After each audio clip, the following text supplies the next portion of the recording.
I can start by introducing our two It's ready to me. Brewery owners here. We have Eric Haig. I'm going to say it the wrong way again. Hey, close enough. Haig. I'm trying too hard. Eric Haig, he's 09 from TCNJ, and one of his partners, Chris Bauman. He's a rowing grad, but happy to here. Nope. But his wife went to TCNJ, so that's okay. Then. Yeah, so bringing us the beer. My better half was TCNJ. So. Well, Eric and Chris, we live over in Haddonfield, so this was right around the corner. Awesome. Nice. Had you been to Red, White, and Brew before this? No, we haven't. So this is our first try, but we're good friends with Aaron, who owns Smoke right across the street. Yeah. Oh yeah. Stuff. So good. Have you been there since he reopened last weekend? Not yet. They sold out too quick before we could get over there. They were out in like 2 hours. It was nuts. Yeah. They have amazing barbecue. So good.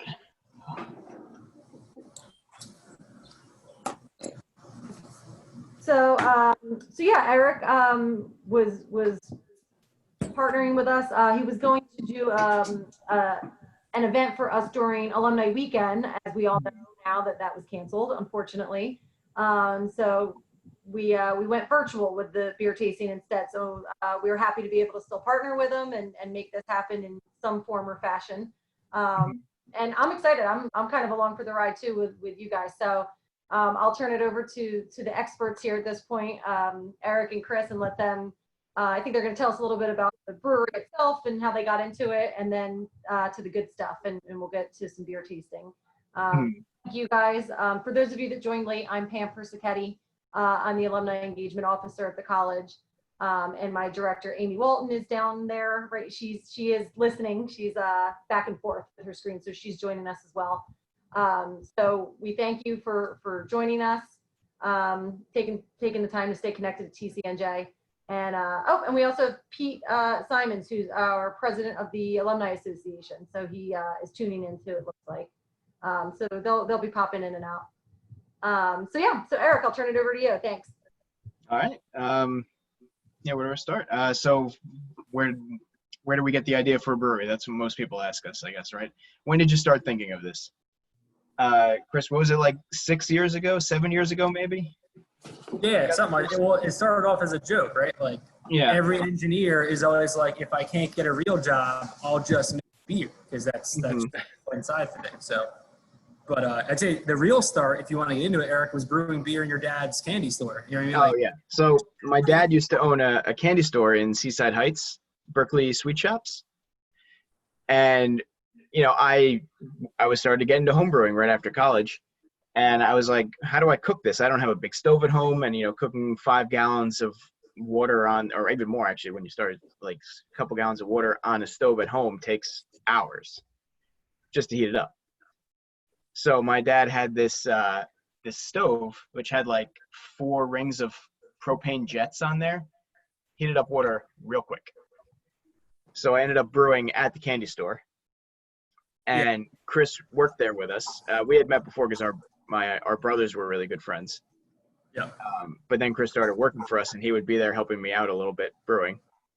Yeah. So we'd like rush to get the like candy made or whatever we had to do that day, the taffy or the fudge or the turtles or whatever, so that we had time to brew beer afterwards. Like that was our sprint for the day. It was like get done because we want to make beer, but we had to make sure we like did it in enough time and kept the business stuff first. So it all off in the back in the kitchen of a little candy shop in Seaside. That was origins. And usually I had to wait for my dad to go home because he wasn't real into it. We had to wait for Mr. Haig to leave. Oh shit. Yeah, but I guess from there, we homebrewed a while, came up with a bunch of pretty cool recipes, and then the joke became less of a joke, and we started actually making a business plan. Yeah, we started looking at numbers and realizing that Jersey at the time was ranked 48th in breweries per capita. So we're like, there's plenty of room in the market. You know, maybe we should consider making this a reality, you know, like a side project. And then at the same time, you know, for me growing up with the recession, everything in 08, I don't trust the market all that much, right? So I look at this as something that's almost like a retirement fund that I have a little bit more direct involvement in. So, maybe not something I'm leaving my day job for, Eric's leaving his day job for, but something that turn into, college fund for kids in the future, or, just a retirement fund or something like that. Something we can pour our energy into and maybe get a return if we're lucky. So that was definitely one motivating factor for me personally, was just seeing that, it doesn't always work out even if you put in all the time you want into somebody else's business. Something can always go wrong. So having something that we had our own stake in was kind of important. Mm-hmm. Yeah, and for me at least, my dad retired a few years ago and basically sold the store, and I didn't work there anymore. So because I have my own job now, and so it was more of a getting back into small business kind of environment for me. But same idea along the lines of the investment as well. So how big is the brewery? So we are a 3-barrel. Let me get out of the way. You can see our kettle and our mash tun right there, because I'm hanging out at the brewery helping run the tap room today, or the beer garden, I should say, since we're outdoor only. So 3 barrels is like, 6 kegs, about 95 gallons a batch. We looked at that, pretty big space. We have like 4,000, 4,500 square foot here. We can fit like 80, 90 people in the tap room. We were big on trying to find a space where we wouldn't have to move. We watched a lot of other breweries open, and in a year or two couldn't size up because they started in a small spot. They had to move just to like increase their volume. So we went for a space that was a little bit more pricey and a little bit more of a project, but something we can kind of grow into rather than having to migrate when the time comes. Right. So how long have you been operational? We opened officially December 14th. We were open for 3 months to the day until COVID told us that we couldn't be open. So it was March 14th was our last day serving in the tap room, St. Patty's Day weekend.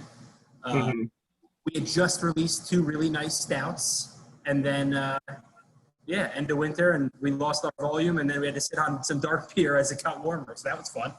But no, people have still been ordering the dark beers right now, so it's been kind more of than I thought. Yeah, for sure. But yeah, so 3 months to the day. So we've been open longer in COVID times than we were pre-COVID. Yeah. That's really crazy. Yeah, I think we did some soft openings in late October, mid-November to kind of do like feedback rounds, like getting local. Did we start mid-October or November? I can't remember. It was definitely at least November. It might have been one at the very last weekend of October, like around how I don't remember for sure. Yeah. Official open date was definitely December 14th. So we're definitely like the baby of the breweries in this region. I mean, for anybody familiar, we've got Tonewood and Lunacy and other guys nearby that have been a little bit more established, but we're kind of in the mix with those guys now. So, well, I tell you what, I do find it amazing. There was a time where if I went to the beer store on a Friday on the way home from work, I recognized most breweries. Now I can't even keep up with the breweries from New Jersey. Yeah, it's great. So it's a great credit that you guys can get something up and running, given all the competition out there. So yeah, I would say like Jersey's market isn't quite as saturated as some states yet, but it's definitely significantly more than when we first started drawing up the plan. Like when we first started drawing the plan, I think I said Jersey was like 48th per capita. Like we're like, there's so much room in the market. And now I think we're in the middle of the states, like somewhere in the 20s or 30s, if I'm not mistaken. Jersey's had a lot of breweries open in the last 5 years. Yeah. So we still have some room. We're not having one brewery close for every week that opens yet, like you're seeing in like Vermont and some of the other states that are really densely packed with breweries. But give it 5 more years, and Jersey will probably be close to there, where you're not going to have a net gain in breweries at some point. You're going to start to plateau or maybe even drop off. Right. So to beat that for sure. When we were buying equipment, when we were getting ready to open, we actually bought some from a brewery that had failed in California. Wow. Yeah. Because some of those areas that are really popping with breweries have definitely hit their saturation point, and you're starting to see the ones that aren't producing quality stuff are definitely making it more or less. So yeah, Eric, I don't know if you want to do any more history or anything better. If you want to dive. Yeah, did anyone have any questions? And any other questions about the brewery or the path to it? So the recipes that you come up with, are they your own? Are they modified from ones that you've seen? And I'm fascinated by that. I mean, I'm an old fuck who grew up in the UK. So the whole notion that you coming here and the proliferation of craft beer is phenomenal, but it's the range of change or difference, even within types of beer, is fascinating to me. I mean, I've never. So I know some of our recipes, at least, well, I guess some actually we took when we started homebrewing. We definitely based them off ones that we liked or we knew would be good. And then when we opened, we actually took the ones that we had iterated over homebrewing and scaled them up. So they eventually became our own, but started off from something we had known. For some of our beers, like the Hefeweizen we're going to try, I'll talk more about it when we're tasting it, but that was a more thing where I went and looked at all the historical and like well-known kind of recipes for a German Hefeweizen, and I kind of mashed them all together to make like something very traditional, because I'm a big fan of Hefeweizens. I don't know about anybody here, but they're one of my favorites. Yeah. Yeah, we definitely. Go ahead. Sorry. I have a question, kind of a dummy question. So you said we scaled up. So do you mean the volume? Yeah. So a home brewing batch is about 5-ish gallons usually. And in that, does that change the flavor and the taste just by doing that? Yeah, absolutely. Yeah. Yeah. So,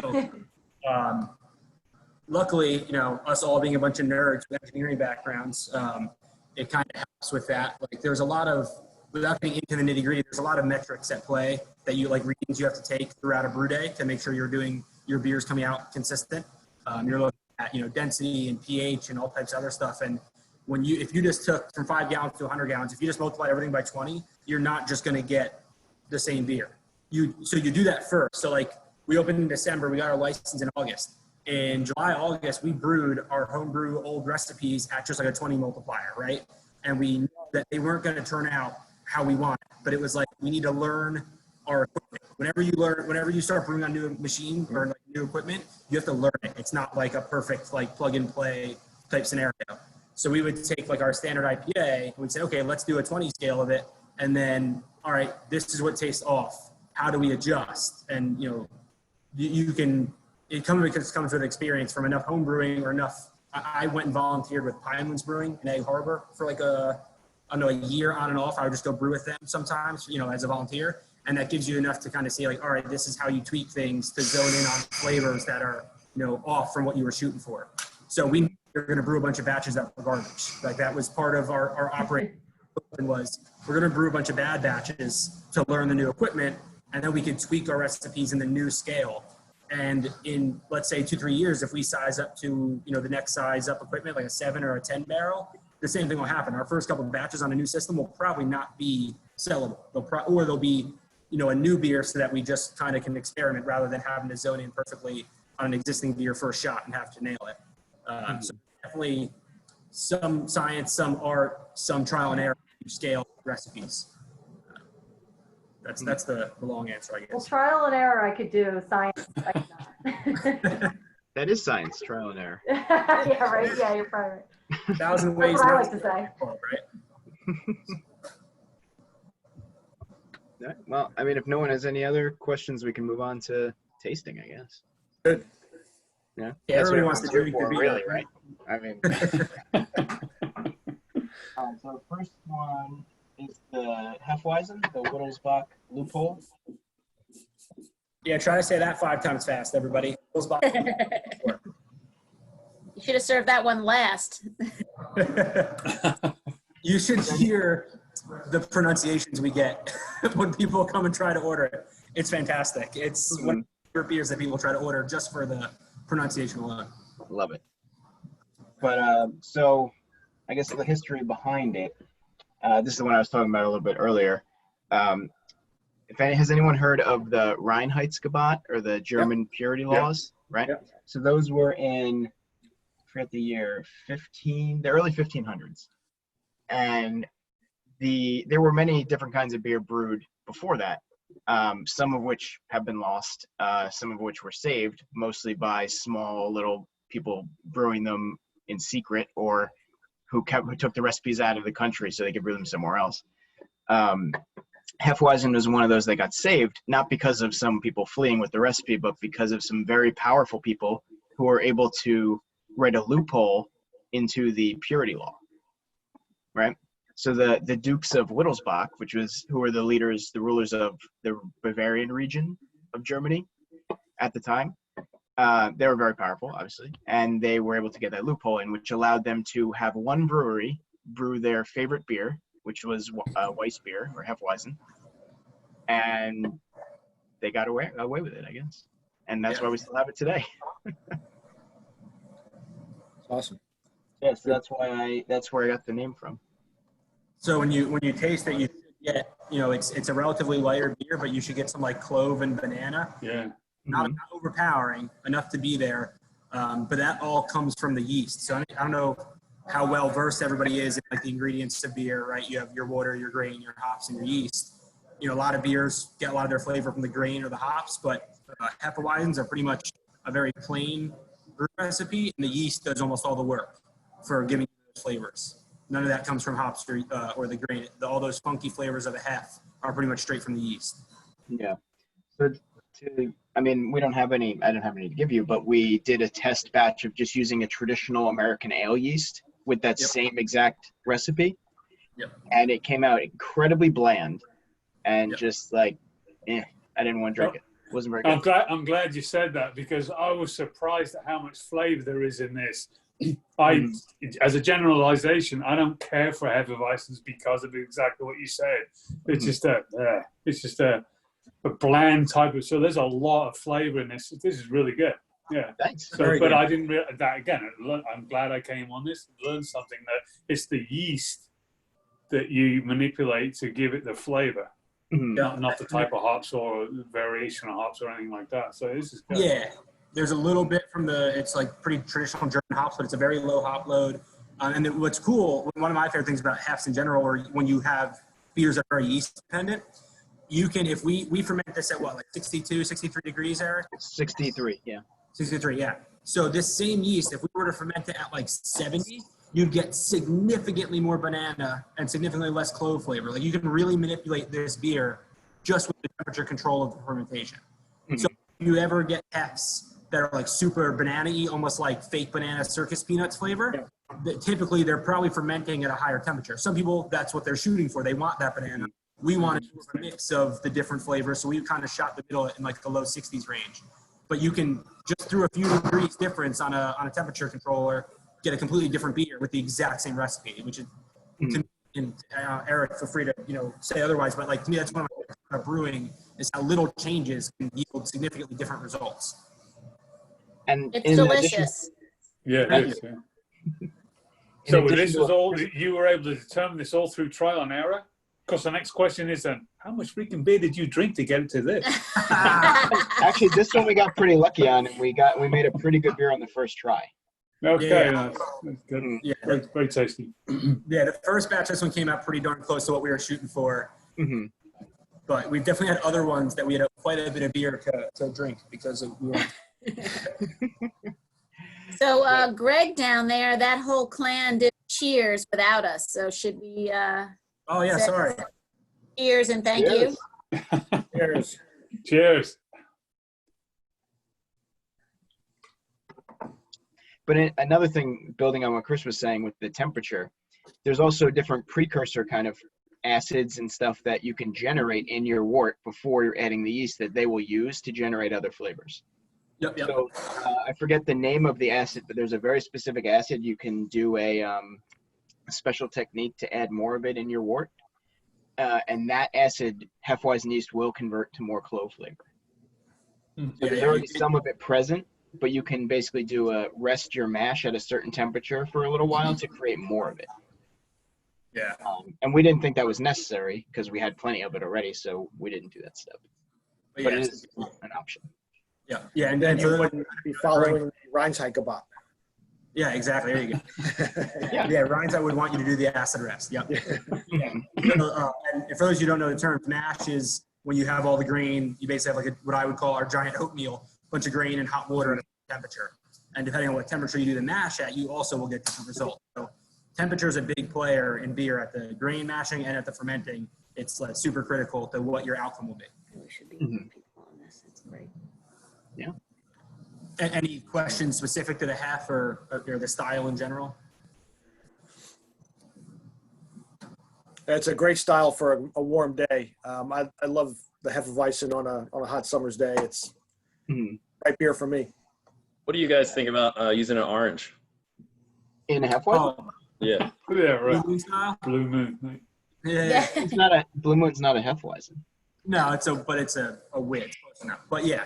It's close. It basically just the difference between a wit and a Hefeweizen is a yeast, and I think they add orange peel and coriander to wit beers. That's what, Blue Moon does. Some people wits do inner citrus of some sort. So another example of how changing the yeast is, if you taste them side by side, they're pretty different.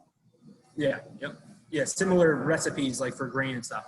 But in terms of orange or something to ours, like we wanted to keep the beer pretty like straightforward traditional, but we do experiments. Like we have a black and blue wheat beer we put out in the spring that was effectively the hef recipe with a bunch of blackberries and blueberries in there. So like we do other beers that are like a little bit on the fruitier side, but the traditional always on tap, always available, we wanted to do like a straightforward Bavarian hef. Mm-hmm. And we got some rude comments from people saying you should never add anything to a hef when we did that. Yeah, yeah, whatever. We still like that fun. Yeah. Well, you won't hear that from me. That just piqued my interest. I'm like, if that's on tap right now seasonally, I'm coming in. Oh, we're So sold out with that already. I'll do a quick plug. We're doing shandies in the tap room or the beer garden only right now. So we're using the hef and an American wheat we made as a base, and we're doing shandies like on the spot, blueberry, raspberry, and like lemonade and stuff. So if you're into that, we'll be here. Mm-hmm. Good. I got If you guests Lining coming to Kugel, town we'll next get something like weekend. that. Sure. One thing I would say is the beers we're going through tonight are all pretty different. So if you might want to have like a glass of water or just something to like kind of cleanse in between, because if we go to like the IPA next, that's gonna be pretty bitter, and then come back down to like the maltier beers that we're finishing with, it might throw you off a little bit. So if you don't, it hurt to maybe have a little water on hand just to kind of sip on in between, make sure you're not conflicting flavors. Or some popcorn. I have a big bowl of popcorn. Yeah, or popcorn like Eric has. It's also my dinner. What's the next? Are we good to move on to the next with the hef? We want to go to the second beer, or is there any other questions? What country are we going to next? Oh, America, baby. Next is the Citra Yeah. IPA. So, Eric, I'll go with the Citra if that's all right. We have. Oh yeah, go ahead. We each have our babies at the brewery. So the hef is Eric's recipe. And some of our recipes are team efforts, and some of them are like, oh, I came up with this and let's brew it. So the Citra is one that I kind of was dreaming up back in the day while we were home brewing, and then we did a few batches that we kind of tweaked it and did a little bit different here. But if you guys are familiar, the Citra is called a Smash IPA. I don't know, does anybody know what a Smash is? So Smash stands for single malt, single hop. So the only ingredients in this is a single type of grain and a single species of hop. As you guys who know about like all the different stuff with beer, you can, most recipes you have several different grains and a handful of different types of hops. So a Smash is fun because it lets you really see what that one grain does and what that one hop does. So you can kind of really develop your palate for a certain grain or a hop, especially if like you're a home brewer and you want to learn about a new hop. Making a Smash is a really good way to do it. And the reason it's called Citra Smash is Citra is the type of hop. And it was named aptly for its flavor profile. Citra hops give off a ton of citrusy flavor, orange and tangerine and stuff like that. So the Citra is the malt we use is called Maris Otter. It's an English malt that's a little bit more oomph than your standard, base malt that you would make a beer with. And then the Citra hop, we add, use it for bittering and flavor and aroma. Every addition is all Citra. And it just gives you, to me, like a whole lot of like orange and tangerine stuff, like right up front. So I would say good whiff of this one before you take a sip. You can smell all that there. Yeah. So actually, we didn't go over the tasting steps earlier. Yeah. I guess kind of assumed everyone knew them, but anyway, if there's 5 steps that you're supposed to do when tasting a beer. First is looking at it, like putting your beer up to the light, looking through it, seeing the color, clarity. It doesn't really affect the taste as much, but it's nice to look at, right? The second step is to do like a swirl in your glass and then smell it, so you can smell whatever aromas and stuff the hops are giving off. This one should have a good amount of citrusy aromas. And then the third step is to take a sip.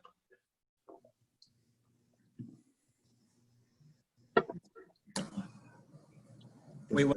The fifth step. Well, fourth step is to take another sip and swirl it around your mouth. No, I'm serious. The third step is to take a small sip and swallow it.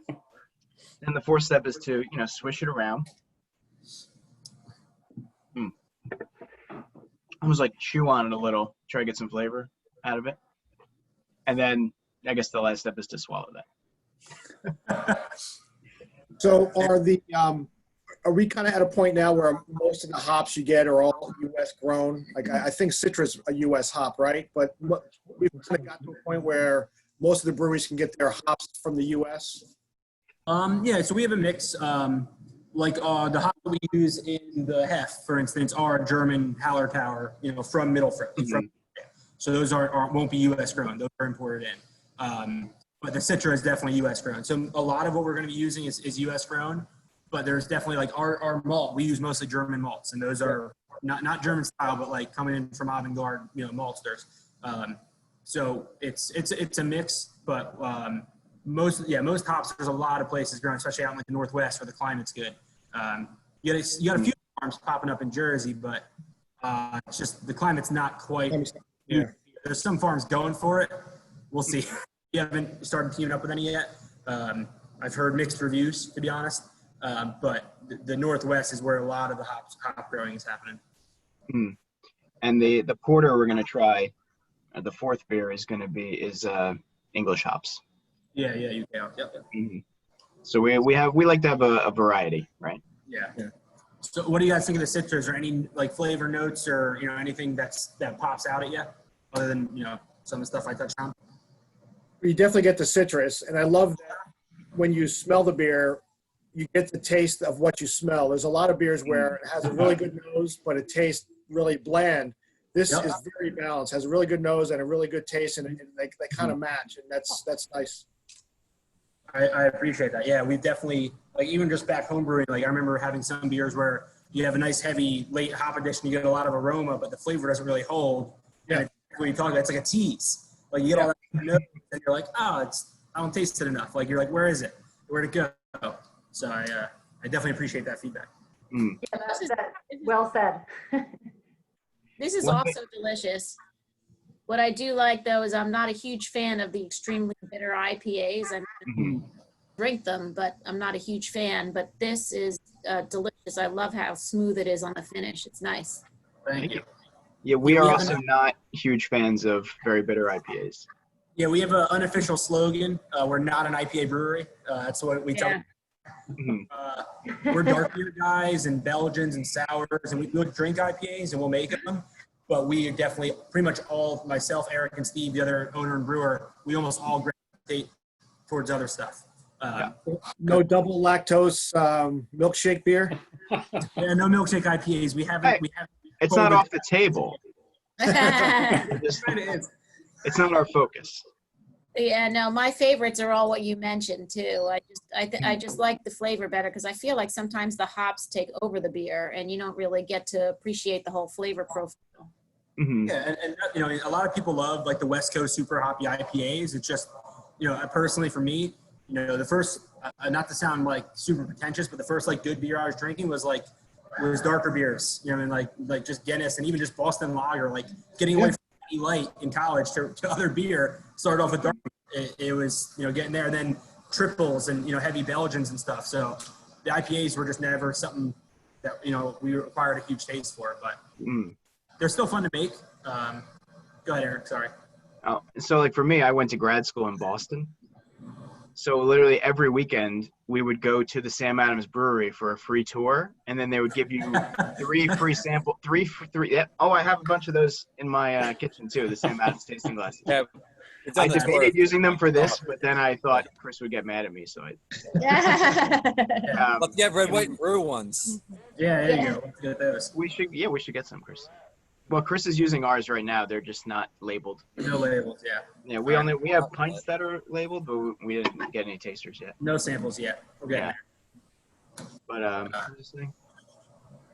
I don't remember. Hey, Yeah. guys, when it comes to sourcing the raw ingredients, like Mhm. the hops, malt, like when you're talking about, hey, some of the hops are German or European versus American, like, is there any major cost difference that comes into consideration when you're deciding to make a recipe? It's more based on the availability. So, like, a lot of people want the really bitter, really strong, citrusy, fruity flavor American hops. So those get up to like $20 a pound sometimes. But you can get English and German hops for like $10, $12 a pound. So it depends on the size of the crop in the year and the demand more than anything. Yeah. If you went and Googled hop shortage, you would see different years when there was worse yields. You would see a bunch of articles about breweries having trouble sourcing the hops, especially bigger breweries. We're only making small batches, so we can typically find what we need. But somebody who's making 100 barrels of this like crazy high content, high hopped IPA, if they're using hops that are harder to get already, and then there's a bad yield that year, they might have that IPA that summer. It just might not happen. Yeah. Mm-hmm. So sometimes you see that. Like for us, we mostly go through one or two distributors who kind of work with multiple maltsters and multiple hop providers rather than buying direct from source, because we just don't have the volume to go right to a maltster or right to a hop farm or like the larger one. So we go to like a distributor. If anybody homebrews, you've probably seen bags with the label LD Carlson at the homebrew shop. They're a distributor of all types of brewing ingredients. We get a lot of our stuff through them, and they do a good job keeping stock, the stuff we're using.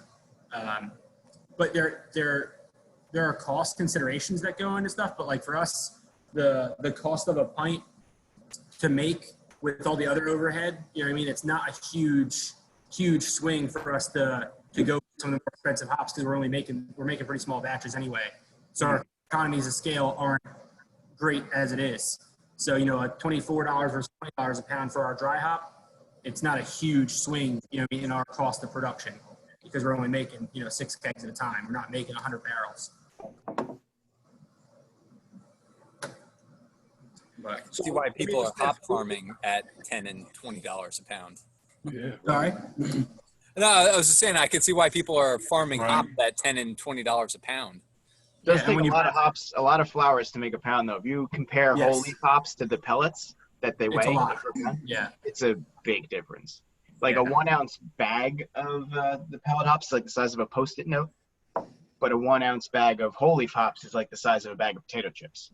Yeah. It's a lot less dense. Yeah. So anybody who brewed before, you'll see in the commercials, you always see them using whole leaf hops. It's you see like basically a giant flour, but most brewers are using these like they're processed little pellets where it gets chopped up because you get more surface area when you dice it up and compact it. You know what I mean?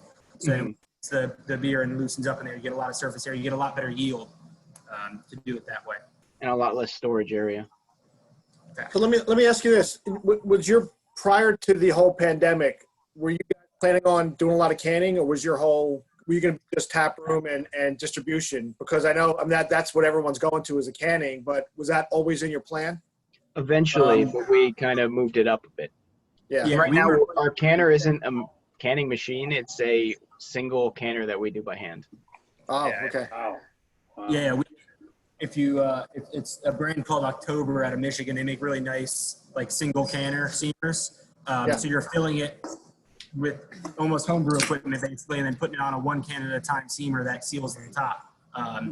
We were not planning on canning year 1 at all. It was like a year 2, 3, 4 type deal for us, and then COVID forced us to do more pickup and to go. And it's definitely, it was worth the investment because we saw a lot better sales the second we started putting 4-packs on the shelf. Yeah, makes sense. He doesn't want to buy 64 ounces in a growler of a beer they haven't had a chance to try yet because we're so new, right? We have people who have never been here before coming to pick up beer, but we do a match on the 4-packs. So you can get 4 different beers, like the one we do for this. We let people do that all the time. So you can walk in. I love that. So so it lets people do like a flight at home, basically. Yeah. That was a big improvement for us in May. I think it was late May, Eric, we got the canning machine. Yeah. Or the canner. But it's very tedious work, and Eric and Steve and I get to stay up late hours of the night filling. 64 ounces is the perfect sample size, isn't it? I mean, I'm not going to argue. Yeah. Yeah. All right. Yeah. Anyone have any more questions about this beer, or I guess the ingredient sourcing questions? Yeah, what I'm finding fascinating is all the thought, obviously, that you put through it, because when I first came here, I would drink pale ales, and the first craft beer that we got introduced to was like Sierra Nevada and Sam Adams, right? But so I learned how to drink IPAs and assumed that they always had that bitter taste. So now I like it. So this is interesting that it's a lot sweeter than I was expecting, right? But it's you described why that's so. It's conscious effort to make something that really isn't one of those sort of face puckering beers. Yeah. Because most normal people don't enjoy that, which is fair enough. But it's curious. That's why it's just fascinating listening to you speak about how you can manipulate recipes and the ingredients to change what most people think of as traditional types of beer. I mean, I think a lot of people today still believe that IPAs are very or quite bitter. But no, if you ask around, you can find something with that type of flavor palette that's not necessarily sharp. There's also different kinds of bitterness, right? Like there's different chemicals that can form to be bitter, and some can be harshly bitter, and some can be more subtly bitter. Yeah. Right. So there's Chris, what's it called? Like apparent bitterness? Is that the scale? Yeah. So you have the bitterness scale, but like the two compounds you're referring to, the main ones are, so not to get too nerdy, but they're humulone and cohumulone, and they're, for anybody who has chemistry background, they're isomers. So they're basically different structures of the same molecule. So the same two different hop species can both have the same amount of like total bitterness, but one can be a lot more humulone than cohumulone. The other one might be 50-50, and one of them is a lot harsher and the other one's a lot smoother, but they both qualify as bittering molecules. So that you can get really into the chemistry on this stuff and really mess with, okay, I hit the same rated bitterness. There's a scale called IBU. Yeah. Bitterness units. And you can be at 50 and 50 on two different beers, and one may be way harsher than the other because of the different actual breakdown of which hops they use and how much time they spent in the boil and all the other factors as well. But that's some of the main ones is the acid that breaks down and isomerizes in the boil. There's different compositions within that can be more smooth or more harsh. And a lot of American hops that you see in like West Coast IPAs, like Stone and some of the big guys out west, Lagunitas and stuff like that, they use a lot of the ones that are heavy on the harsher bitterness. That's why West Coast IPA a lot of times it's associated with like super, like you said, puckering, like super bitter. The piney effect. Yes, exactly. Yep. And then on the East Coast, especially in the last few years, you guys have probably heard New England IPA. Yeah, exactly. That's a lot more like late hop additions, meaning boil or in the fermenter. So you get a lot more flavor and aroma and a lot less of the bitterness. So you might have, an IPA, but only have 20 IBU. That wasn't a thing 10 years ago. Like IPAs were all high on the IBU range. Yeah. Now you see these New England IPAs that are, like if any guys saw the Altogether that a bunch of breweries made, that big collab beer, one of the two recipes put out was a New England version, and the IBU was like 15. That wouldn't have qualified as an IPA 10 years ago. No one would have considered that an IPA. Right. But the definition has hugely evolved over the last decade. Is that a Nick Growler altogether? What do you guys think about this trend in making New England IPAs? Because there's this brewery, like some of the breweries are calling them like, oh, not another IPA. There's this brewery in Raleigh. Oh, yeah. Not another. It's like every brewery has this New England IPA. I would almost call them a different style. Like I don't consider know why they're called New England IPAs. I would call them something else. To me, they're a heavily dry hopped pale ale. That's what I call it. Like they're not really a definition. That person. Yeah. And there's another thing, like actually when you dry hop a beer, it can change the bitterness. Like most people in programs and stuff that help you with recipes don't really take account of that. But there's a bunch of studies that have been done showing that when you dry hop, it will change the bitterness of the beer, like absorb some of those humulones, cohumulones, and like release some other ones, depending on what hop you're using.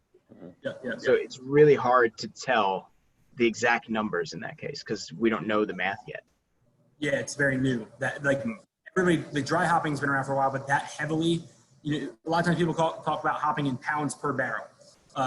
So like 1 or 2 pounds for every barrel is a relatively medium rate, but 10 years ago, that was a very heavy rate of dry hopping. Now people, I put 8 pounds of hops per barrel of beer. It's like, that's insane. And there's diminishing returns on that, so you're basically wasting hops at some point. You can only put so much flavor into something. It's, it's a mass balance. You can only transfer so much flavor from A to B. Like at some point you hit an equilibrium. But yeah, it's the Nipas, people call them Nipas. They're interesting. They're not something we planned on making a lot of. We did the all together because we thought it was a really cool project and we were all for it. Sure, kind of is in the middle. It's got a lot of dry hops, but it's also got bittering hops.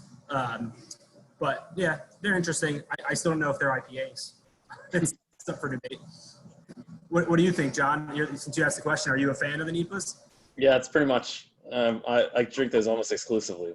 But Yeah, they're fun. Like they're super. Like I think people call them like juicy. They really are like super in your face with the aroma, and that makes them fun. But They got that juicy brightness going on. juicy brightness. That's the term they use. Yeah. No, they're cool. They're definitely interesting. Actually, So Chris, I'm just curious, how Yeah, go many ahead. breweries in Jersey did the all together? Do you have any idea? you know what? I have no clue what the count is. I know most of the I've seen quite a few.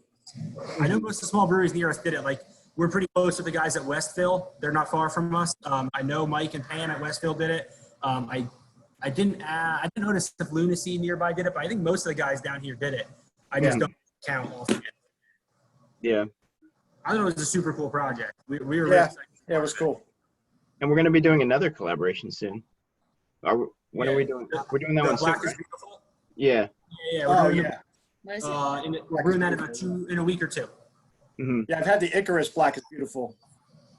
Yeah, we made her all together later than a lot of people did because we were catching up on just like producing our standards to restock after a little lull with COVID. And then we're kind of doing the same thing with Black is Beautiful. We had to do a run on all of our standards the last couple weeks to restock. We're going to do some new beers, including the collab. So ours will be out in like late August, early September by the time it ages because a strong beer like to sit a little bit. It's like 9.5% is the target. Hang out. So. Yeah. Is everybody ready for the next one? Sure. Yeah. All right. So next up we got Rosie's Red Ale, which we named after Rosie the Riveter. It's basically a pretty standard red amber ale. We tried to, like as Chris said, we go more toward the malty spectrum. We really like malty beers. So this is a really good, I think, a balance of a little bit of bitterness, just enough to make it not too sweet, and plenty of caramel malts in there. So you should get like a bit of sweetness, a little bit of bitterness, pretty good balance. I like that. Cheers. Cheers. Cheers. Cheers. Oh, and if you did the color look, you should see some nice red there. Yeah, and wait, you gotta do the steps. I forgot. Yeah, so that red comes from the caramel malts that we use in the Munich. Yep. Yeah, so caramel malt is, it gives it like a caramelly flavor. Chris, what does Munich give? It's more of like a biscuity or? Yeah, like bready. Bready. That's how, yeah, that's the word. So this one we do use American hops. We use Centennial and Cascade. Yep. Yeah. So pretty traditional Northwest American hops. Yep. Mm-hmm. But we still use the German 2-row because when it comes to base malt, American maltsters typically are a bit lighter. Like if you took 2-row is like the common term for base malt. American stuff on like the color scale is like a 1 to 2, and German is like a 2 to 3. Where dark grains are up in like the 2, 3, 400. But it's difference, and it's a little bit subtle, but it's there. If we were to make the same recipe with an American malt versus a German malt as like the base malt, like the 80-90% of the recipe. So one of the reasons we mostly use the German malts because we like maltier beers that have a bit more punch to them. Mm-hmm. I almost feel like this is a little bit more bitter than the IPA. Oh, yeah. Yeah, the Citra isn't a super bitter IPA. The Rosie is actually very close in IBU. I think, what's the Rosie's, like mid-30s or 40, Eric? I gotta check the numbers now because I don't remember off the top of my head. And the Citra's in the 50 range, but that's what I was saying before, that number is deceiving. So Citra's got a higher bitterness rating, but it's mostly due to later hop additions, which give you more of the smoother bitterness, where this has like an even blend of early, middle, and late hop additions. So you get some more of that harsh bitterness up front. Not a ton, but there's definitely some there. So that's a good catch. Yeah, so the Citra comes in around 50 IBUs, and the Rosie's comes in around 37, 38. Yeah. So they're in the same range, but the Rosie is a little bit more harsh bitterness than the Citra, just because of the way the hops are added, the timing. Mm-hmm. So a little more early additions than later. Yep. So I think to follow on from what Lynn was saying, I think most people think of reds as being a little bit sweeter. I mean, there are caramel notes in this for sure. Yeah. But the aftertaste, definitely the bitterness lingers, which in my own mind is not typical of a red. Right. Is this a good beer? Sure. But for believe me, I'll drink all kinds of beers. So the fact that it's a little different is not concerning to me personally. But for yourselves, though, as you continue to expand, is that something you think about, where someone might pick this up and go, "Oh, this doesn't taste like red"? I think it depends. I think when I think red, that's sweeter. I think like Irish reds, almost like a Killian's or something. But I've definitely had American reds and ambers that do have like a pretty high rating, or a little bit more on the bitterness side.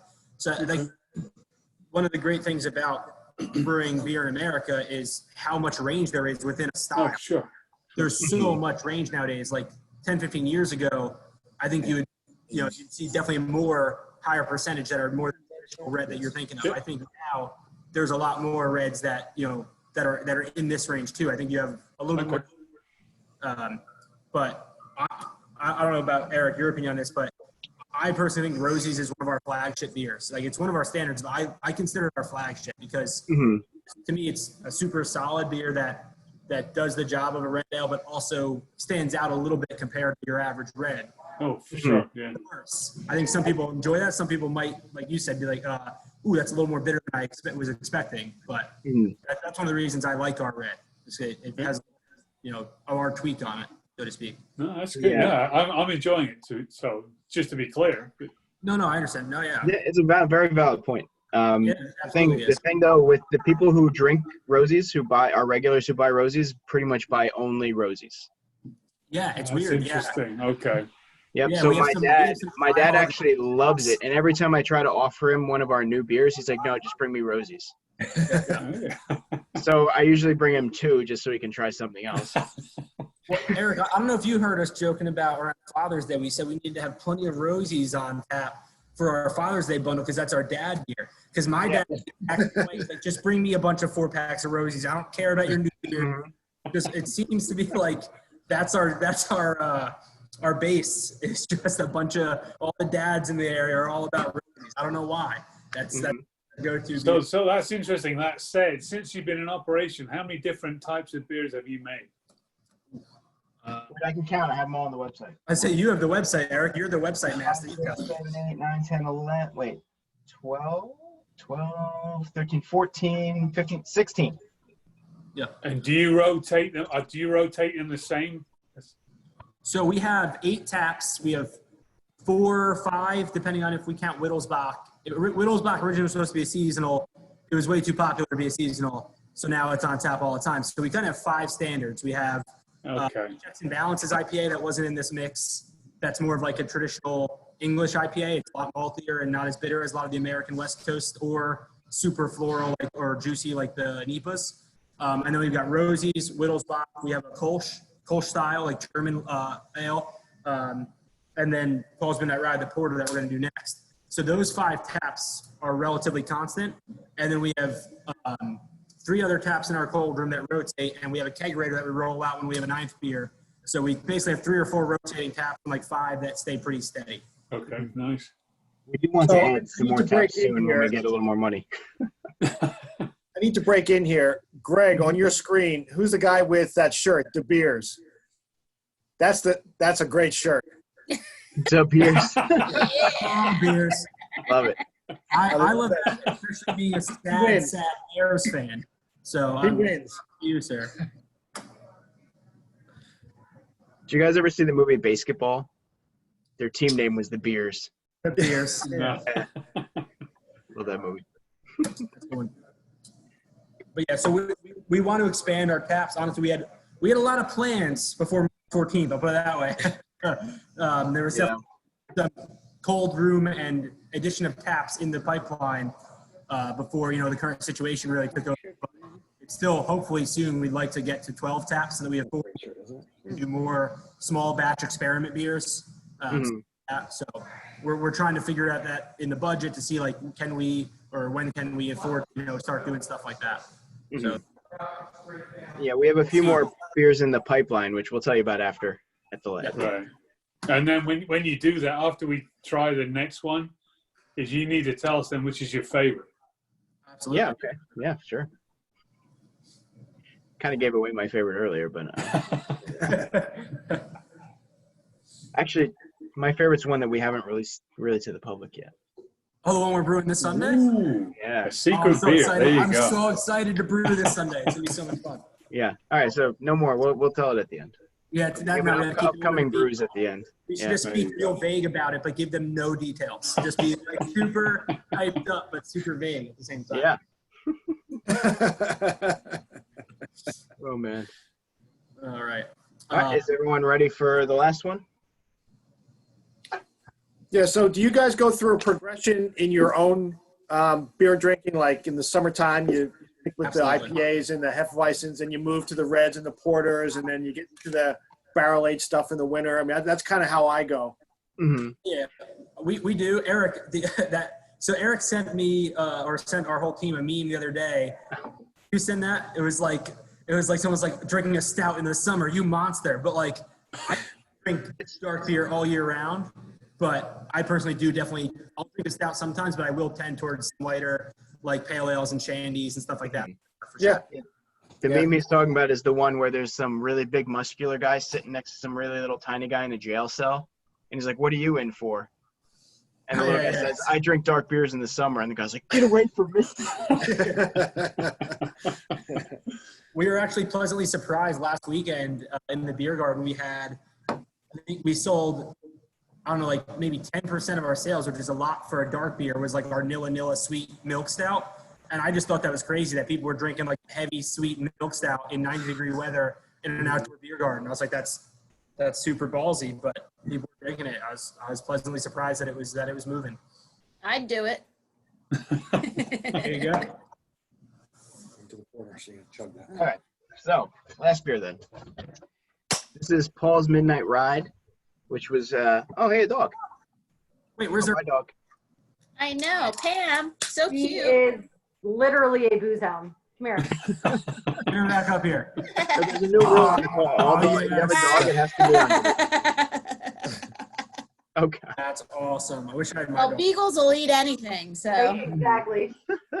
Beer is a delicacy. So one thing that happens here is when a dog shows up to the beer garden, everybody knows to tell the owners that there's a dog, so we can all go creep on the dog like a bunch of weirdos. So it's like, oh, there's a puppy in the beer garden, right now, but and we're just like, wait, there's a puppy, and we like run out there to go meet it. Like customers are cool, but dogs are where it's at. yeah, like we have water bowls specifically for dogs, and Exactly. we have a special code on the walkie-talkie. Need some water for a good boy. Yeah, exactly. So does anybody know Let who you guys mashed know when we're potato coming. is? I'll bring them. Does anybody know who mashed potato is? Mashed potato. He's the brewer's dog at River Horse. Oh, Ah. yeah. Eric, you should know that. River Horse right by TCNJ. Come on, man. Jeez. I wasn't into beer at that time. That's I was true. one of the few people who drank more after I turned 21 than before. Yeah. It's got a good nose. After I turned 41, I think. Pretty sure the only thing they drink at TCNJ is Keystone Light. Keystone. Which is why I didn't drink when I was at TCNJ. We drank Old Milwaukee. Yeah. Oh, Ooh. Milwaukee's best while you're at it. I don't even know what that is. I'm not sure that was around then. Good. Natty's and Colt 45. Those were my college beers. Oh my goodness. Edward 40 Hands. Yeah, there we go. 40 Someone hands. knows. Oh, goodness. All right, so Eric, do you want to talk about Paul's? Yes. So our other partner, Steve, who I think is off. He's off today, right, Chris? Yeah, today's one of his few off days. We get those every once in a while. Yeah. He this was his baby. Yes, this is Steve. Basically, he's really into porters. Chris and I really like porters too, but Steve is really into them. And he wanted to brew this up. We did it home brewing a couple times, right, Chris? Yeah. So the recipe was, we had a recipe we're iterating, and we had the homebrew in my basement down in Mantua, if anybody knows South Jersey geography, near Deptford. And every once in a while, Steve and Eric would come over and brew the batch, and I'd go somewhere with my wife, and they would just kind of brew at my place. We kind of take turns brewing. And I came back, and Steve and Eric were like, yeah, we messed up everything. Like, we messed up the controller temperature, everything went wrong, but the beer smells pretty good. We're going to ferment it anyway. And it came out amazing. And that was our homebrew recipe for Paul's Midnight Ride. It was a very serendipitous recipe. And then when we scaled, Steve took over kind of scaling it up and getting it, running on this system and hitting the same beer. It was just, it was a funny beer because it was like, we tried to mash at a certain temp, we overshot, we undershot, we zoned it in, and then it still came out like just absolutely, perfection at the time. So we took notes on the mistakes we made, so we incorporated those into the recipe. Yeah. Nice. Yeah. Yep. It's all, homebrewing's all about taking very detailed notes. Mm-hmm. So let me ask you this. When does a porter cross over to a stout? Is it? That's a really fun debate. Oh, it's a dog. Wait, Paul's called dog. Yeah, there you go. Yes. All Oh, right, wait. wow, it looks just like my mom's. Is that a golden doodle? Oh, another cheers. Wait, we missed Yeah, that. come on. Greg down there. But no, so Jeff, to answer your question, it's a really fun debate. Joe, we can't hear you, man. I hear you. I see your lips moving, but I can't hear you. Oh, is Joe talking? Yeah. No, don't worry about it. Okay. No? Dog's enough. Oh, there he goes. But yeah, Eric, so Jeff asked porter versus stout. And I know Yes. this debate before. Some people say that there's no difference, that they're the exact same thing. People's very, very strict defining line is roasted barley. Yeah. Being a type of grain. So our porter has no roasted barley. So we kind of name it based on that rule for our stout porters. But I know Steve and I kind of go with the rule that there's really not that much of a difference. It's really whatever you feel like calling it. It's very stouty. Yeah, I say we have a lot of chocolate malt in here that gives us a lot. Yeah, you're right. We have a lot of people who tell us that we have a few people tell us that they were convinced we had coffee in here, that it was a coffee porter, but it's not. It's all from the chocolate and the heavy caramel malts. But yeah, some people would consider this a stout. I still don't necessarily believe in a difference, other than if once you make it taste like Guinness and put it on nitro, then okay, call it a stout. But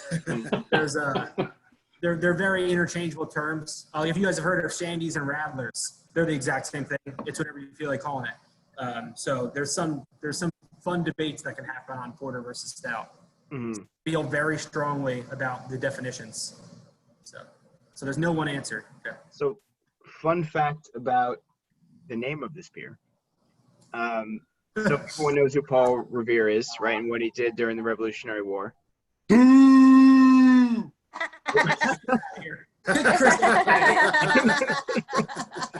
Eric, don't tell Chris that our new beer is named Summer of '76. So we don't want to write him. Yeah, I won't mention that. So there's rumors that Paul Revere, during his ride, he didn't just do the ride alone. He started off alone, but then spread the message to many other riders who also went out and kept spreading the message. So when he got tired, so he stopped at a tavern to get a beer. And then the Redcoats caught up with him. And they caught him. Yeah, Paul Revere was caught. A lot of people don't realize that. And yeah. So in history, he stopped and got a dark ale. So that's our Paul. That's why we named this. Just so we always remember, finish the job before you start drinking. Yeah. Learned that from the BC Boys, I think. There you go. So it's a dog-friendly beer garden then? Yes. Yes, it is. Yeah. Excellent. So excellent. unfortunately, Camden County, I think, is the only county in New Jersey that doesn't allow dogs in breweries. Right, Chris? Yeah, but who listens to the rules? Well, Yeah. the beer garden's outside. It's not inside the Yeah, there building. you go. There's been some dogs in this tap room before, just not often. But yeah, Camden County actually, yeah, Camden County Health, they don't want dogs in breweries, but almost every other county, it's fine. And if you go to almost Kinda silly. Camden County, almost all of them let dogs in. So it's think that it's a rule, but it's not strongly enforced. Yeah. I was gonna We're say, I dog had a people, so dog we at know. Tonewood before, but I guess technically it was outside now that I think about it. Mm. Yeah, but Tonewood, they have their brew dog in their house all the time. So like, it's one of those rules that they don't enforce. They just kind of ask everybody not to do it. So. Yeah, I've never heard of it actually being enforced, so we don't really care about it. We have a brewery up here in Warren County that they did shut them down because they had dogs in the brewery. Wow. That was Warren County. But they kind of petitioned the town, and they kind of came up with some rules around it, and they actually let dogs back in. So it was a nice That's good. nice That's win good. for the community. Oh, that's good. Yeah. Yeah, that's awesome. Yeah, because the brewing community definitely gets the shaft a little bit Yep. compared to wineries and everybody else and what they can get away with, what we can't. So Mhm. it's nice to see. Yeah, but you guys need to give yourselves credit. You guys are very creative, right? So there's where Jeff and Lynn and I are from up in Long Valley, but we have Jersey Gold Brewing. Yep. And what they do to not be a sports bar is they have TVs which show sports on the other side of a glass partition that's in the brewery. So technically, it's not in part a of the tap restaurant. room. They get, you know what? That's genius. It's pretty good. Oh. It's Well, pretty good. the And new again, ruling- I applaud you guys for your ways of creatively staying in business. I'm not going to say you're skirting the law, but very nice. Being creative. Yeah, There is- breweries are constantly fighting for little stuff like that, trying to find Right. people. Yeah, we do. There was yeah. a recent ruling. When was it? Back in like November, October? Can't Yeah, remember. the special ruling. There was two. They were going It allows back us and to have forth. 2 televisions now, so we can have Yeah, 2. yeah. We haven't gotten it yet because when we were actually opening the tap room, we were so full all the time, we didn't feel the need to do it. Yeah, the current rule is 2 monitors.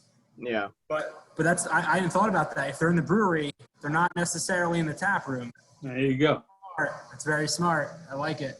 Uh-huh. I'll take that note. And I love the fact that the brewing community in New Jersey is very collaborative. Yeah. Here, everybody's sharing, Yeah. and you never find that in the wine industry. So that's one of the reasons why I really enjoy being, talking to a lot of people in the brewing community, because they're very collaborative and they're very willing to help each other. Oh, absolutely. Yeah. Like, so for instance, one day when we were about to brew our Kolsch, I screwed up inventory and we were short on some hops that I thought we had. I had miscounted a couple days before. So I called up a buddy who works at Bonesaw Brewing down in Glassboro. And I was like, hey, do you have these hops on hand extra? And he was like, oh yeah, we got a ton of them, because Bonesaw's a pretty big brewery. Yeah, yeah. Just drive over and, bring a few bucks with you. So I drove down there and picked up 5 pounds of German hops and rode back, and we made it that day without any delay. That's great. We might have had to push back an hour to run down and get them. My day job, I work in the rental industry, selling and renting like diesel-driven generators and pumps and stuff. There's no way I'm calling my competitor. Like, Right. I'm out of diesel fuel. Can I come fill up? That doesn't happen. So it's super refreshing, like being able to call guys like Homewood or Westville, or like they'll call us like, hey, I'm short on, such and such grain and my delivery got delayed. Can I come over and grab a bag? You know what I mean? It's just, it makes it so much, so rewarding to like be part of a community that's so much more collaborative, like you said, Jeff. Mm-hmm. It's super fun. Yeah. Anyone have any other questions about the porter or the style of porter or any of the other beers? They're delicious. That's all I got to say. Thank you very much. Great representations of style. Very good. Thanks. Yeah, we one of our big things is we like to have balance within the beers themselves. Like, we don't want anything to be, unless our main goal is to be that, like if we want to brew some West Coast IPA one day or something, but we try to have everything be balanced and drinkable. Yeah, and then the menu What we itself. consider drinkable, at least. Yeah, and we want the menu to be balanced. If you show up here and you're a dark drinker, we're not going to have 8 taps and 7 or palos or whatever. Like we try to have a good mix so that when you have a group of 4 people come up, everybody's find at least one beer that's kind of in their ballpark, because not everybody wants the lighter stuff or the darker stuff. So. Yeah. Actually, since I'm here, I can give you a nickel. Yeah, let's go with the quick tour here. See it before. So that's our brew kettle. That's where we're boiling, and that's the mash tun where we mash the grains. And then, I'm not sure how we can see it, but so we ferment in plastic for now. But it's, for any chemistry, high density polyethylene is super inert, so you can brew in it just like homebrewers brew in buckets, basically. It's the same thing that restaurants use for food storage containers. Exactly. It's perfect. As long as you clean it well, it works just as well as stainless, especially for a small brewery. And then, see if I can get a good shot of the tap room. So that's the brewery kind of half wall area. And then it's a little bit of a mess right now since we're not, open for everybody indoor. We repainted half the building. You can tell me if I'm directing the camera well, but this is the bar area. That's Phil and Shauna. Hey, Phil. Hey, Shauna. And then we've got the vault. We're in an old bank. Nice. That's cool. That's very cool. To the door and stuff are super cool. Mm-hmm. And we recently did a bunch of like new lighting and painting during COVID time, trying to make the place look a bit prettier. Old, clock from the 20s. Yeah, so nice high 20-foot ceilings. It's a nice spot that we can grow into, and we're trying to make the best of the downtime and improve the building while we're not open inside. So, Chris, let me ask you this. If you're fermenting in polyethylene, how do you control temperature? So Good question. I don't know how well you'll be able to see it. Let me get back here. Is there like an internal loop that Yeah, so that's the lid. Those stainless steel tubes go to a coil, almost like a homebrew coil, and that's hooked up on the little Inkbird homebrew controllers. Okay.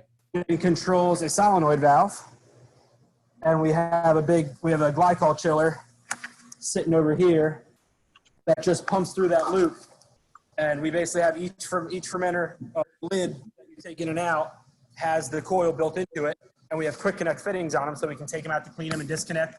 They're auto. So instead of having an external jack, you have an internal loop.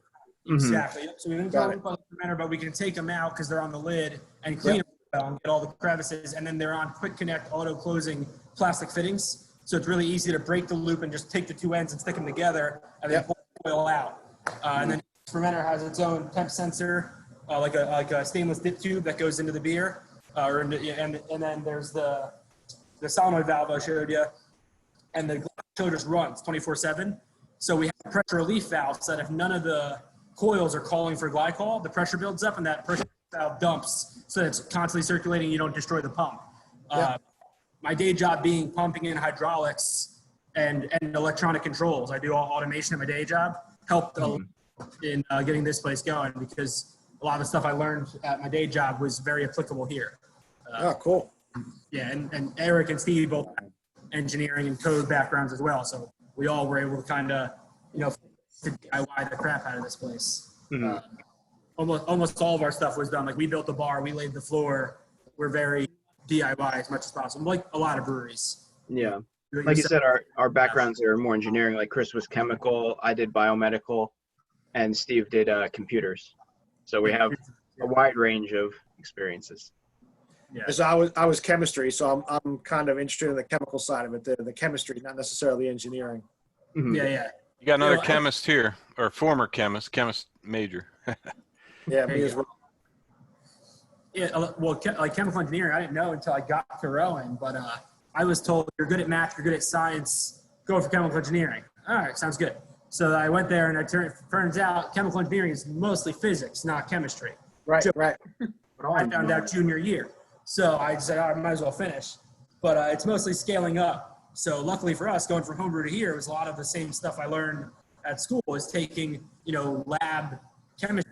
How do I do this in hundreds of gallons? So kind of same concepts to apply here. So that was, actually applicable. I got to use my degree for the first time.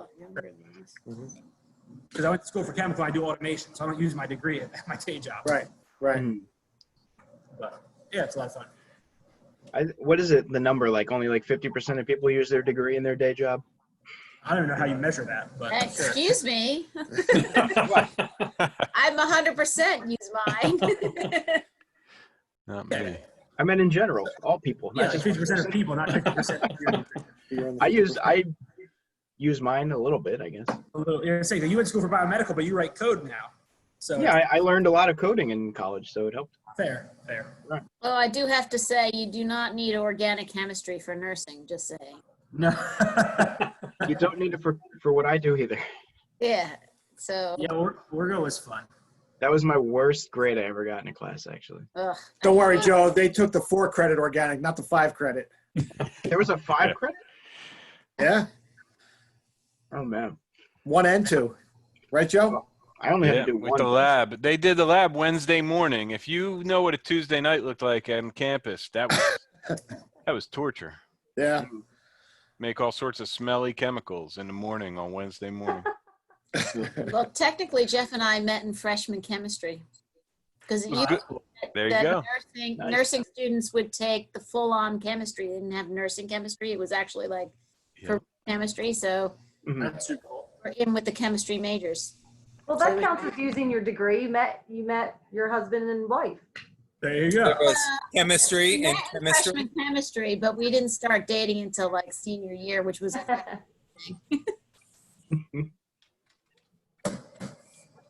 Well, Eric and Chris, the place looks great. The improvements certainly look nice. And I hope that when we can get back to normal after COVID, we can get a TCNJ alumni event. Get a whole crew of us down there and really show off your place and introduce it even more so. Yeah, that would be great. That sounds great. Yeah. TCNJ and 1 row in alum. Just That's one. fair. As long as you bring your wife. You got to bring your wife. Yeah. Steve is also a Rowan alum. We have 2 Rowan alums. That's fair. That's fair. We have 2. Steve and I both went around. Yeah. We were talking earlier on the call about who's South Jersey. So Eric and Steve and I are all from like Lacey Township, Toms River area, which is in the much fabled central Jersey where the exists. Believe in it or not. But now I am down in South Jersey and Eric's up in North Jersey and Jersey City. So we've kind of spread out. But it all I started. don't know. I swam for for TCNJ, or actually TSC, I should say. And Rowan was our biggest competitor, so I'm having a little trouble here. Sorry about that. Well, we can be friends. We don't compete now. We don't back in college days. We're all past that now. Can I make one request before we go? If anyone has some beer to hold up, can I take a screenshot? Oh, sure. Sure. Empty, but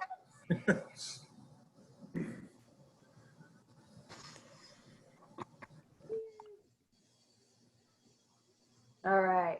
I like just want the to say two-fisted there, one Joe. more thing to build up some hype before everybody leaves. oh, what you want to talk? Go for it. We're working on 4 new beers. One is the Black is Beautiful collab, Yeah. which is an Imperial Stout, right, Chris? Yeah, it's like 9.5%. So that's an Imperial Stout. If you like dark beers, you'll like that. That should be ready when abouts, Chris? End of August, beginning of September? Yeah, I would bet on first week of September. We'll see how it goes, but yeah. We're brewing a key lime pale ale this weekend, right? This weekend? Yeah, yep. I just picked up the 20 pounds of graham cracker crumbs. Mm-hmm. So, it's So one of that our was- weirder ones. We but made a it's- test batch, which is amazing. Really good. Where do you get graham cracker crumbs? Restaurant stores.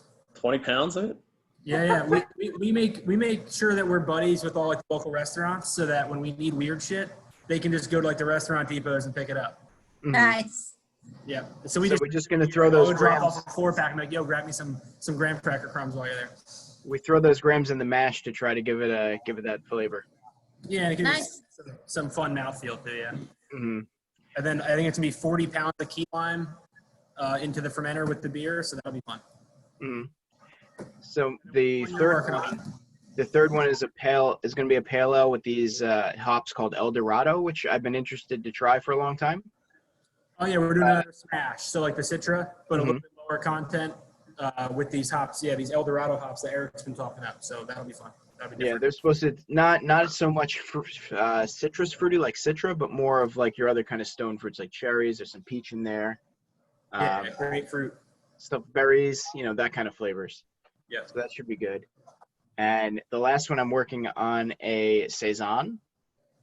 Oh, I like saisons. Mm. What's fancy about your saison? I forget. I'm going to add ginger and orange to it. Oh, okay. Yeah, Oh, orange. good. Nice. Good combo. Yeah. And then, So those are the 4 we're working on right now. and then, as we mentioned before, we're doing shandies. So we take our Hefeweizen or an American wheat and we make shandies on the spot. So like right now it's blueberry and raspberry, pretty straightforward lemonade.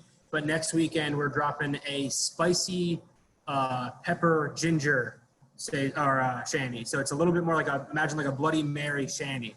Got some black pepper and grapefruit juice and pickled ginger. A little bit more beyond the normal stuff for a shandy. So make some some new weirder ones. So stay. And are the new releases all being rolled out over the course of the next month, or are they all coming? I know the one on this weekend, but they're not all that soon, are they? No, yeah, probably next two to 3 months. We're Okay. one or two at a time.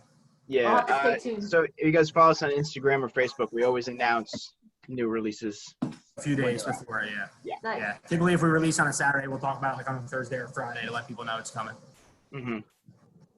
So what needs to happen for you to scale up to the next level? We need to reopen fully. COVID needs to go away. So one thing we're just looking at doing, we're very dependent on, we're going to probably hit the capacity of what we can sell in-house. Right. Even with reopening, right? So with 3 barrels, brewing 2 times a week, most weeks, and every once in a while, once a week, that's where we were hitting our capacity in March, and we could fill the tap room, 4 days a week and probably be good like that. And then it was going to be, let's start buying some more kegs for distribution. And that was kind of going to be our spring plan. So with bars open now with the outdoor, they're starting to see some volume. We may start distributing, but we hadn't started distributing at all yet. We've only been selling 100% in-house. Mm-hmm. So one of the big steps is assuming opening stays or, gets more open, which who knows with what you're seeing in Arizona and Texas and Florida. Yeah. But assuming it continues on a positive trend, getting some more kegs and maybe starting to distribute to bars to up some volume and get some a little bit further reach than just selling in-house. That's probably the next big step. So and then within a few years we probably need a 7-barrel or a 10-barrel system to keep up with that. But it's very much up in the air right now. So and then on what level of brewery do you need to be before you stop pumping diesel and keep pumping beer? No, never. So actually, it's funny. So before COVID, you could ask Eric. I was constantly lobbying for like, hey, one of us is going to need to go full time at some point, and I'm the most local, so it should probably be me. And now that I've seen what can happen in the service industry, I'm like, I'm never leaving corporate world. I'll just keep my cushy day job, and this will be my nights and weekends because the job security. My wife might leave me if I try to go full time. She's gonna take the dogs and peace out if I tell her I'm going full time at the brewery. So, but no, yeah. Well, we appreciate that you putting your hobby and your beer interest to our use. This is good stuff. Thank you very much for sharing. It's good. No, thank you. Thank you guys for taking part, and thanks TCNJ for for reaching out and doing this to everybody. It's awesome. We're super psyched to do this. Yeah, I do have to say that Greg has the very nice environment down there. I love the stacked can. Yeah, exactly. And the lights that maybe we should party down there next time. Yeah, next time we're all going to Greg's. Got the beer. I say you're allowed to have personal gatherings. So that's awesome. Nice. Some nice beers, guys. Thanks. I'm nice and close. I'll be by soon.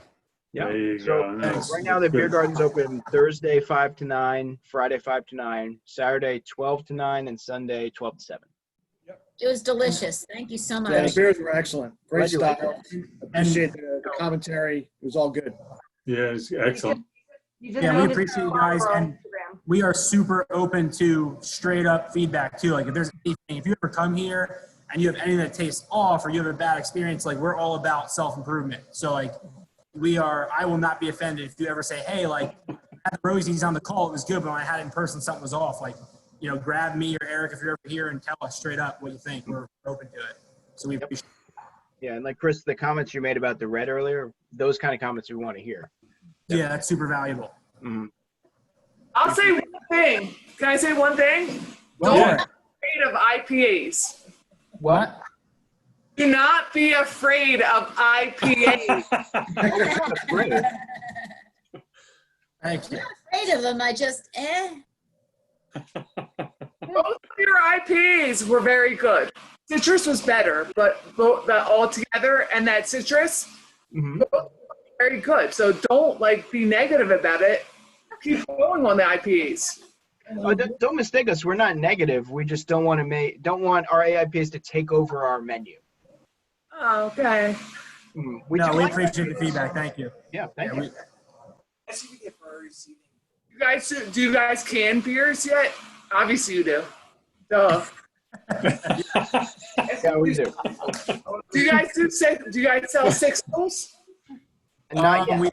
We only right now do the half barrel kegs for in-house. We haven't gotten any six yet. We were about to buy a bunch before COVID. So we're kind of evaluating right now whether we should start getting in for distribution or home sale. So we have to see what's in the budget, what's our priority. So soon. All right, cool. Thank you so much. We had a good time.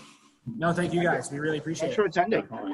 Hey, And guys. everyone, if you like this experience, and certainly we kind of just briefly talked to Eric and Chris before we get on this call, but we're looking to do something like this for our homecoming this year. If you've heard yet, we are going to be going virtual this year. And we have October 1st, 2nd, and 3rd as the dates that we're going to be kind of putting together some virtual programming for homecoming. And we're looking to do a virtual tailgate. So we have a nice bunch of affinity groups in breweries and our alumni. So we're going to kind of reach out to a bunch of them and hopefully get Red, Right, and Brew and a few others together and have a really great fun Zoom call, breakout rooms, all kinds of fun stuff. So if you like this and want to give us any feedback on like either the format or what you'd like to see with it, we invite you to do that and to hopefully stay tuned with us for October 2nd will be most likely the evening that we do the beer tailgate. It'll be just in time for everyone's Oktoberfest brews coming up. There you go. Well, thank you so much, guys. This was No, fun. thank you Thank you very guys. Thanks a much. lot. That was a blast. Yeah, thank you. Cheers. Good Take it luck, easy, guys. Good luck, guys. Yeah, All the good best. luck. Thanks you so very much, guys. I'll send all my friends down. Glad you guys liked everything. Bye. Have a great night. Have a Stay good one. well. Bye. everyone. Thank you, guys. Good night. Thank you. Great day to hear from you. Good night. Oh, stop beers. Yeah, you're right.